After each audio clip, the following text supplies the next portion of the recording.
sure if this is enough light. It's a little bit darker than I was hoping for. I tried doing this a little bit earlier. I was hoping to get this to work. It's my new headset. I got it maybe a week ago. I'm not even sure if my phone microphone is loud enough.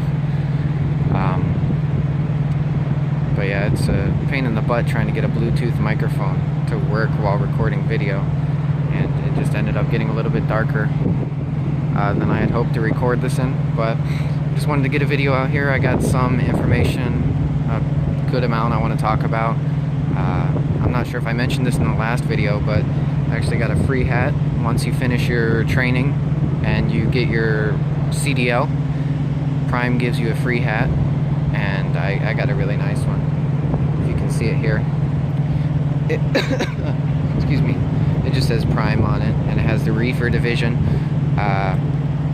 But then after that, I got the headset because TNT phase, you're driving so much, it's ridiculous. I needed just to be able to talk to people. Sometimes I listen to my audiobooks on this. It takes a little bit to get used to though. The earmuff is kind of tight against my ear and makes it a little bit sore, but I think I'm breaking it in now. It's been about a week, maybe a week and a half. Yeah, so it just helps the time go by a lot quicker. And recently we were sent out west, so for the first time in my life I'm getting to experience the West Coast and some of the states along the way, which are way different. Our first state we came to was actually Texas. That was so foreign to me. It's like a whole new world. You know, you see this stuff in movies and TV shows and you never expect it, but like just completely different than the East Coast and Florida. Way different than what I'm used to. There was no trees, it was barren, it was hot, and a lot of the grass was yellow, brown, looked to be dead. It's definitely an experience. Oh, and quickly a little bit about where I'm at right now. I probably can't see much. The lighting's not very good, but some of my surroundings, I'm at a truck stop in California. This is actually where we were headed, starting in Texas. Then we went to New Mexico. That was way different than Texas. Even more barren, less trees, more rocks, super deserty environment. Like I said before, I've never experienced the West Coast or anything similar to that, so seeing the desert was crazy and really interesting actually. The temperature got up to 105. It was scorching hot, and the truck stops are just kind of plopped along the desert, so we'd stop at one and I'd walk up the edge. I got some pretty good pictures. Looks like I'm out in the desert trying to survive, but that was fun. Definitely wouldn't stay there too long. However, when it got down to be nighttime, it cooled off maybe 30 degrees.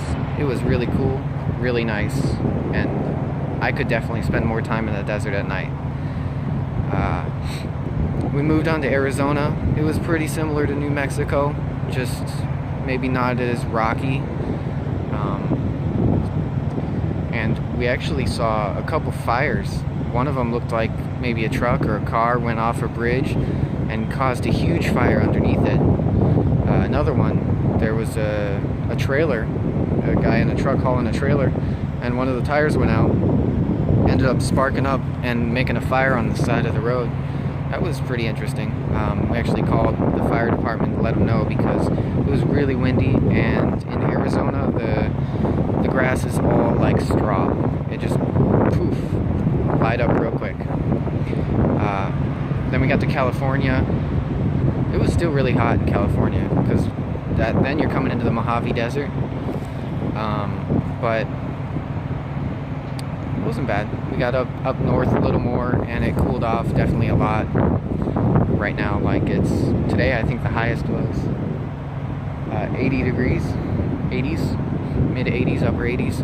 Didn't even go to above 90, and right now it's 70, so it's super nice in central California.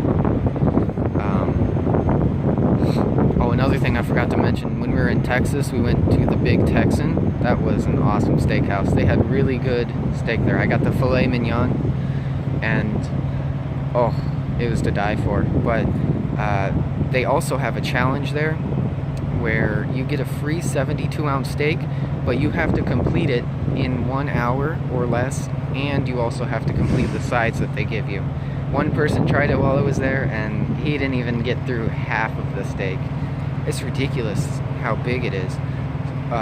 They have their records posted on the wall, and one person actually finished it in 4 minutes. I couldn't even finish a 10-ounce in 4 minutes. That's crazy. Sorry, there's like a little squirrel or something moving around over here in the parking lot. See all kinds of weird creatures out here in the West Coast. But, yeah, a few fires. It was pretty windy. The desert was ridiculous and hot. But now we are moving on. We just got our next trip. We're going to... What the heck is that? I gotta check this out. We're going to Maine.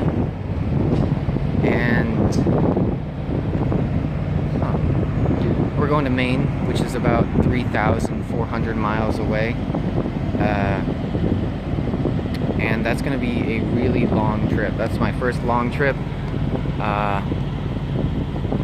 Looking forward to it, I guess, because we don't have to stop every 300, 400 miles and worry about unloading or loading and what's going to happen next. So at least we're in for a solid amount of miles. And one other thing I did, before even coming to the West Coast, we had a high value load. That was pretty fun. Not really, because every time you stop, you have to call it in, let them know, and you also have to do a macro 25 to let your company know that you're stopping. And you got to let them know how long, where you're at, and then you got to also let them know when you're leaving. That's actually how I ended up in Texas, and then from there we went to California. But that's pretty much it. I think I covered everything. It's pretty fun driving for Prime, you know, learning all the tricks to the road and actually getting out there and doing it. But I can't wait to be on my own. Another 20-some thousand miles and I'll be there. I'll catch you guys next time.